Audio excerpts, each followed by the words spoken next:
Game changer of AP politics. ఇది దేవుడి script అంటే.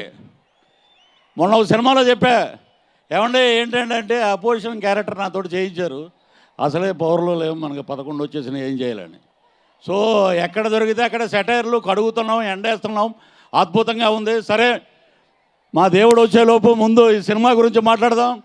గేమ్ చేంజర్ రామ్ చరణ్ గారికి నేషనల్ అవార్డు పక్కా అని చెప్పి ఈ సినిమా మీకు తెలియజేస్తున్నాం.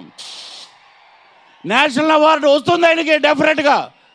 ఆ పెర్ఫార్మెన్స్ కానీ ఆ ఇది కానీ ఆయన చూస్తుంటే ఈ టేపు ఇంకా చాలా తక్కువ ఉన్నాయి. ఇక అద్భుతమైన ఎక్స్ప్రెషన్స్ తోటి ఉన్నటువంటి క్యారెక్టరైజేషను చాలా అద్భుతంగా చేశారు. నాకు ఒక అవకాశం ఇచ్చారు ఈ సినిమాలో.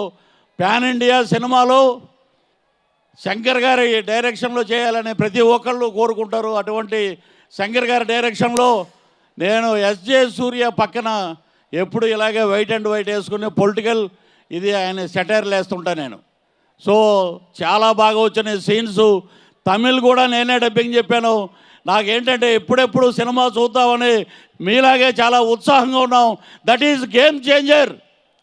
ఆంధ్ర రాష్ట్ర పాలిటిక్స్ని మార్చిన పవన్ కళ్యాణ్ గారు గేమ్ చేంజర్. ఆంధ్ర రాష్ట్రంలో కూటమి ప్రభుత్వం ఏర్పరిచిన చంద్రబాబు గారు గేమ్ చేంజర్. అలాగే మన అందరికీ మా ఆర్టిస్టులకు అందరికీ ఇందులో ఎంతమంది ఉన్నారండి.